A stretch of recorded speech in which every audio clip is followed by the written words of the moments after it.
Sorry, I was just getting my drink.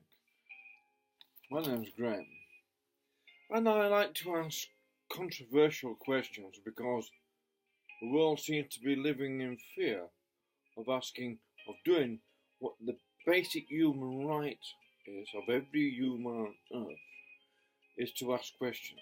There's a difference between all the other animals and the human.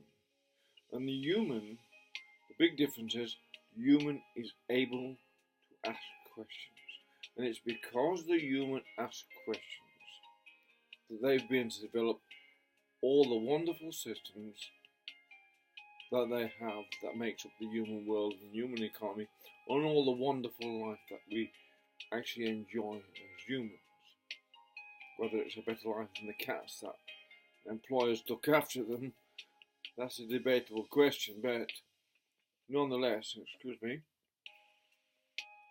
by asking questions, it's only by asking questions and people being not afraid or offended by a question being asked that you create understanding and peace in the world. And I'm one of those stupid, old-fashioned, ridiculous old white men who prefer peace to war. I mean, that's stupid these days, and a lot of people prefer war to peace, and people want to say diversity, but try to attack people for wanting peace rather than war. But now I digress. We all, my generation, our fathers fought in a great war, and our father in the Korean War, and that was supposed to be the end of wars. And anyone, I've seen a lifetime of war, and after a while you think, God heavens, what is this? Why are humans, this so-called advanced creature, so flat out into causing harm to each other? Or one group wants to cause harm to another group. Why is fear? Why do humans enjoy instilling fear into other humans? You have to ask yourself, what is the fear within them that then cause some humans to try and put other people in fear of them?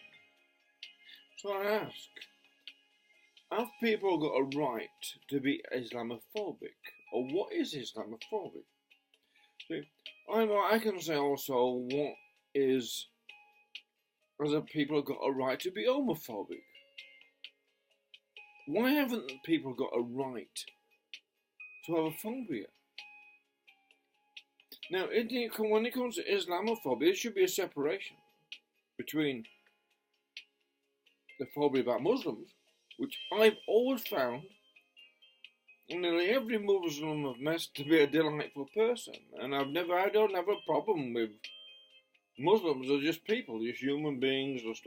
I find them very close to my own heart in the way they are. So I can't have a phobia about a Muslim, but I have a phobia about Islamic psychology that says that it's got this right to physically attack people if they have what's called Islamophobia, or speak up about the fear of Islamophobia, of the fear of Islam taking over their countries. Now, if people have a fear of something, surely they have every right in the world to express that fear.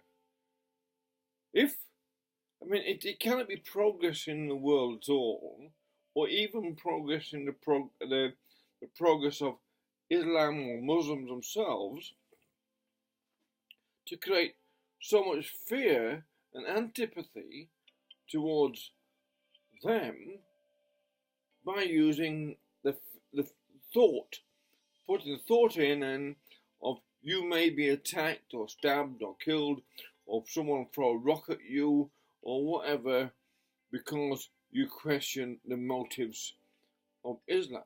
Now, if you're going to do that to people, of course you create a phobia. You naturally create a phobia amongst ordinary people,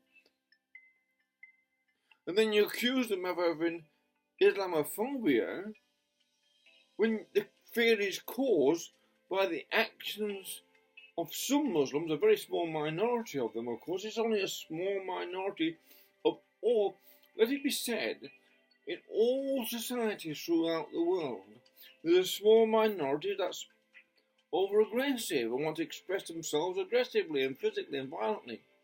It's in Americans, it's Australians, and in British people, in Welsh people, and Scottish people, and Irish people, and everywhere. And it's certainly in Muslims. Amongst Muslim people, Islamic people, they have this tendency, if they, to express themselves violently, and that then puts a fear into the rest of society, and that fear then is a phobia. But then to say, oh, you have Islamophobia, then is attacked by all various people as if there's something wrong with having a fear when the fear's being put in there by the people you're actually afraid of. I mean, what is wrong with being afraid of something you don't understand? That explains itself in a way that then actually spreads the fear by what it explains. Anyone, any group, if people have attained a certain amount of freedom, like the Danish people have, for example, the Danish family is very huge around the world. The Danish family is far wider than, or the Danish influence is far greater and wider. And then in Wales, it's certainly the greatest influence in science in the world, in many aspects. From freedom of women and freedom of everything. Now, they've got attained this amazing amount of freedom to think how they like, question what they like, and cooperate in a creatively intelligent manner and evolve their society and evolve their economy so they live relatively well off, which then attracts other people from other parts of the world who haven't got that freedom, such a freedom, to these countries. And then from other people to come in and criticise their hosts that they've come to live amongst and take advantage of these freedoms and the development that the Danish have developed as a mental one, has given out a lot of wealth in the world, this freedom of thinking, has invented much of the world, of the modern world, and now it's under attack for being what it is. Like it can help it, like it should suddenly go back to being something way, long time back. The Danish have always been free. The Danish have always been free right from the beginning of their existence. They've always been sort of free in their minds, in their own way. And that's a natural thing. For thousands of years, these people have been free, a lot freer, and in the way they have, for a lot longer than Islam has been around. And now, no matter what righteousness Islam has, or the Muslims think it has to impose this upon another society like the Danish, and criticise that, yet take advantage of the welfare state and all the other things and benefits and medical systems and all that, what's come about that, is ungraceful. For a start, it's laying a poor guest in someone else's place. And when you're in someone else's place, you should at least act in respect to where you are. But then the phobia goes away, and then Islam can progress its causes in a peaceful manner, because there are certain aspects of Islam. One respects the family thing, the duality between men and women. There's certain things that have great strength in their ideas. Maybe their diets and all those sorts of things. Maybe there's certain, there are good aspects, but this is the important bit. And a Taoist, any good Taoist, and I'm basically a Taoist, may say this, that the best way to influence people is not by intimidation, but it's by example. But it's not if you say, oh, we demand that you all be like us, you create then enmity immediately. Instead of saying, look, there are benefits for having these sort of things, right? And doing it quietly. Don't make any noise about it. If it's successful, well, it'll attract recruits to itself. without any effort or noise. If it's not successful, it has to use bombast and threats and intrigue and all that. Well, then that actually shows it's not actually confident in itself. Confidence is quiet and it doesn't use violence or no threats of violence. That just creates antipathy. And phobia, a fear. A phobia is merely a fear. A phobia is a fear that people cannot help having. It's instinctive inside people to have a fear. Some people are afraid of spiders or there's a million different phobias. I should look in my book and find so many, 170 different types of phobias. And Islamophobia, a word that people have made up, just like homophobia, another word people have made up, is actually insulting to those people who may have these phobias, and they may have these phobias for a very good natural reason. And if you're going to have this thing, and the Muhammad or God shouldn't be surely that unwise, they cannot understand that a phobia is created by fear, and if people are causing fear, they have to ask themselves, why are we causing fear? Why are we causing fear? What is it about us that is causing other people to fear us? Now, if that's the thing you're going to go about the world saying, everyone's going to chest beat each other, everyone's going to fear us, we're all going to be frightened of us, we're going to dominate the world, you're bound to get phobia against that and reprisals. That's how it is. And it's unreasonable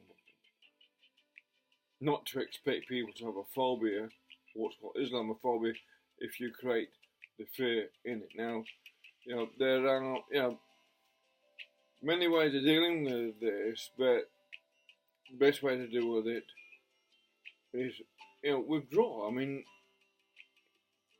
trying all the world's going to be a caliphate and all this, it's not going to work because China won't wear it for a start, and Russia won't wear it. These people aren't going to wear it. People aren't going to cop this. But the Western society, because it's being dominated now by this political correctness, this conspiracy by this leftists and this media and all that, sort of, for some reason, they sort of don't understand there's other things going on here. All these people are too frightened of Islam themselves to actually say much and describe, like I've just done, why a phobia has occurred, and that the phobia has occurred not caused by individual Muslims. Most of them are decent people, and they're smiley, happy, go-lucky people, as I can see, but by the thought of the odd imam and that, going on about driving his flock to go and seek and sort of conquer by using fear. And that if you use fear, you expect a phobia. Spider, we are frightened of spiders, certainly in Australia, because they can kill you when they bite you. Now, so we have a fear of them. There's a phobia, massive, genuine, acrophobia. Arachnophobia is natural, and so things that can hurt you create, falling off a cliff. That's a phobia, and locked in a cupboard. That's a phobia, and things that can scare you or hurt you create a phobia. So if there's something about Islam that's scaring people in the places that it's gone and moved into, Islam itself has to question it's why it's doing this. If its motives is to scare people, then I'm afraid that's not a very polite thing to do. And I don't know if there's a God and if he agrees with that at all. That's go on and what sort of God goes around and says, go and scare everyone to being, what is that? When the Catholics did that. For, many, many years, 1500 years or so, from 325, whatever it was, AD, when Justinian said Catholics is the authoritative sect of Rome, and it came right through to the 19th century when the Catholics were still torturing people in the Inquisitions, and all that time they did were a very, very cruel, horrible religion, which basically did more to destroy Christianity than promote the decent parts of Christianity. And I wonder if in the Islamic world itself, there's need some sort of reformation, if you like, a renaissance, like the Catholic, like the Christian, like that. And it has a need a renaissance to think, well, what we're doing, because maybe there are good aspects about Islam, and because it may be going about promoting itself in a negative way, well, people aren't going to get the good bits, and therefore it's failing its own objectives. And I just put that in. If you're going to create a fear in people, you create a phobia, and people have every right to create a phobia on all humans on earth. Their basic intrinsic human right. So what makes them a human is to question any authority. Because only then do we learn and create understanding. Bye.